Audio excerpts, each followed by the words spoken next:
Alright guys, welcome back to F1 News. A big update today coming out of the Mercedes camp with Lewis Hamilton and Angela Cullen parting ways after 7 years by his side as effectively right-hand woman assistant and of course physiotherapist. They had a great relationship, it seemed, to a very long period of time, were very popular figures in the paddock of course, Cullen especially more popular than some of the drivers in terms of her social media presence and other factors like it. They're now parting ways at a very interesting time, just one race into the season. Some sources say it's amicable, some sources say Hamilton made this decision to effectively cut her off. We'll see that in a second. But what does this mean for Mercedes, right, with many popular, pretty important figures going out the door over the past couple of months? Very much enjoy your thoughts in the comments. Hit the like button if you enjoy. Subscribe if you're new as always. Let's dive straight into it then. So confirmation today that Hamilton is parting ways with long-time trainer Angela Cullen. And when this first happened or was first confirmed, I was like, the timing of this is just a bit strange, right? Look, their relationship seems to have been great for many years. The statements they make on each other are very nice. We'll see them in a second. But I mean, look, if you're going to part ways in this way, because let's say tennis players, right, over time they'll change their coaches and they'll make moves over time, and it's been since 2016 they've been together. I expected them to stay as a partnership until Hamilton decided to step away from the sport and retire, or whether Cullen thought, you know what, want to do some other things with my personal life, with family and all this stuff, which is also understandable. But if that was to be the case, you would imagine that decision would have been made in the off-season, right? Abu Dhabi 2022 happens, then they decide, all right, it's time to part ways, rather than one race into the year and now they're parting ways. It's a strange timing, right? Like, I can't be the only one who thinks this, that if this change was going to happen, you would have expected it to happen either before or after the season concluded, or at least in the mid-season break or something, right? Rather than after one race of it. This, of course, is Angela Cullen, as I said, very popular figure in the paddock, definitely more popular than some of the drivers in terms of her social presence, and I think even Kim Illman, the photographer, has mentioned before that, like, his videos on her have done better than on the majority of drivers on the grid, and you can understand why. Popular figure, been with Hamilton for many years, and Hamilton gives the following statement on Instagram: for the last 7 years, Angela has been by my side, pushing me to be the best version of myself.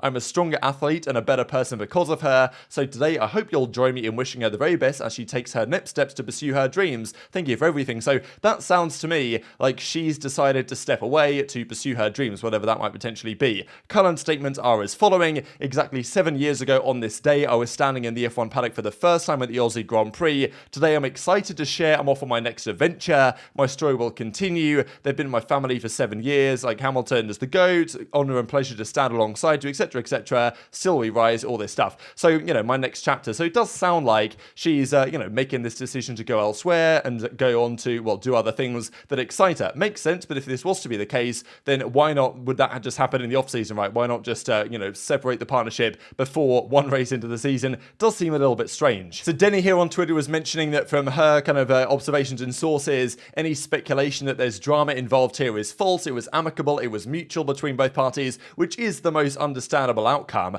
But there still has been some spanners thrown in the works here, to be honest, as to whether Hamilton is effectively pushing her out. Because, I mean, as I say, over time, some drivers and some players in various sports have, different opinions and observations and, want to switch things up a little bit over time. And there was this then from Toby Gruner that mentions that Toto Wolff had confirmed that it was Hamilton's decision to split from Angela Cullen. Now, I don't believe we have an actual quote on this, or whether there's anything going around on social media in terms of Wolff actually saying this, because some people were replying to say, actually, that's not what Toto Wolff said. What he said was, as we'll see in this tweet, that he said it's Lewis's decision to choose his next physio, which of course is true. So, maybe that part, if that's what he said, which is probably more likely, then it sounds to me like this might have come as a bit of a surprise to Hamilton, right? Because otherwise you'd have thought he'd have had someone lined up in the place. So, I don't know, strange situation, strange turn of events here, to be honest. Just to add on here, I just refreshed this Twitter, and Toby Gunnar replied and said that the original quote by Toto Wolff was, "We have seen for some time now that Lewis was looking for a change." So that does basically imply that Hamilton made this call to part ways in this way. Pretty interesting timing, it's got to be said. Pretty big story, especially because a lot of Mercedes members have been out the door lately. We know about James Allison, who of course stepped away a couple of years ago, at least stepped back to focus on their kind of Ineos sailing program. Now they might be bringing him back in, that's the present rumour. Then of course we had James Vowles, right, former strategy chief. He left to go and join Williams as their new TP. So when that happened, it was like, oh, okay, expected, I suppose, that people will move on, and obviously various members of Mercedes staff have gone to join Red Bull and other teams over the last several years.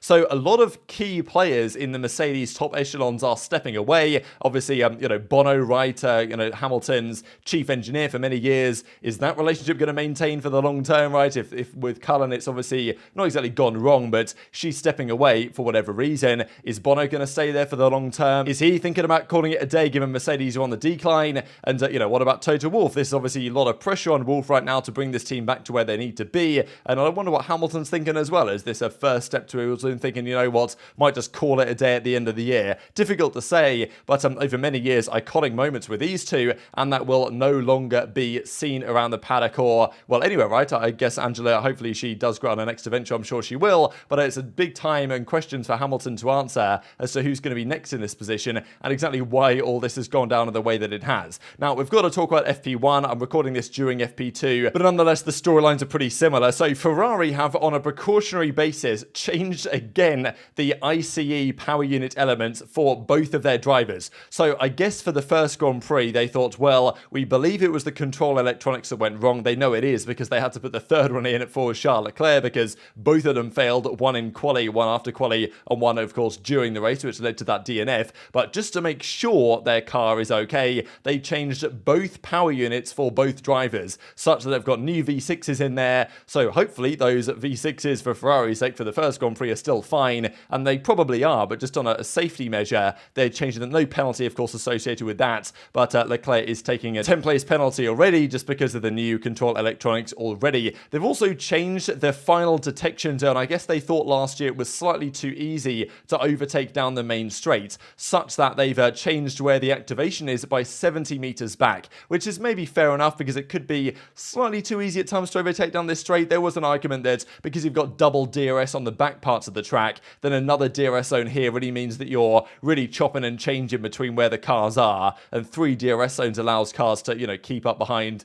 very easily, go for overtakes and stuff. So pushing that back, I guess they think that's a good idea. Also, some tech upgrades here. So Red Bull have brought a beam wing, a new rear wing. Ferrari have brought a couple of things. Mercedes, new rear wing flap. So just some relatively small updates across the grid, all things considered. Most teams will bring something more major in either race 4 or race 6 is our current understanding. So we'll see how that develops. But these are the things that most of the teams brought for the weekend. Now, in terms of top speed in FP1, this is what we're looking at here. So Red Bull, again, fastest as they were around here last year. Mercedes and Ferrari quicker than normal. Aston, though, down as one of the slowest teams in a straight line. Whether that's fuel load, even that doesn't have too much bearing. Whether that's just straight up drag, because the Aston does seem like a draggier car than the other top contenders. And that might be their downfall as this season progresses, because they just don't quite have the top speed of the other teams in a straight line. It's almost W13-esque in a way, but a better car than the W13 was fundamentally. So that is going to hurt them around a circuit like this, given how much time you're going to lose in a straight line with that deficit. Maybe there's other factors though, like engine modes, maybe wing level stuff, so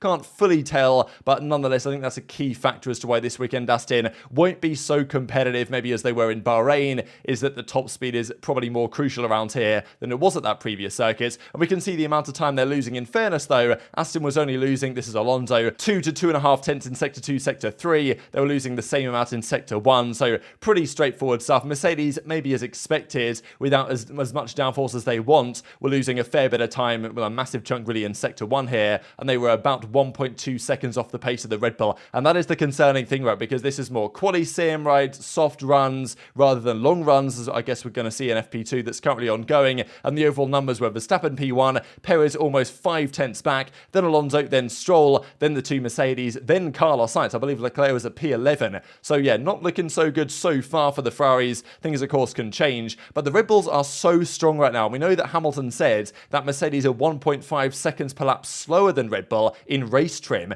and whether it's a smaller gap in quali, it probably is, but still, that's a big deal in race trim. Obviously, that's way bigger than they thought it would be, and it might be even worse than that, actually, because I noticed, I came across this, that actually came out last weekend, on an off weekend, of course, for Grand Prix, and a Red Bull insider had mentioned that there was gearbox issues. So the other thing that I forgot to mention is that Perez has taken a new gearbox, I believe, this weekend. I think they're moving to his second gearbox. I think you have like 6, so not too much of an issue there. But there have been rumours that the gearbox issues that they were having Red Bull during the race last weekend, because they said that they had some reliability gremlins during that race last time out in Bahrain, so they had to tell their drivers to slow it down, and apparently that was costing them a good chunk of time already. They reckon about 4 tenths of a second in reduced power, so that's 4 tenths they were losing for the gearbox problems last time out, which they believe now that they've solved, according to this particular insider. They've got 2 upgrades in the pipeline, that together will be worth potentially 0.6 of a second already on top of their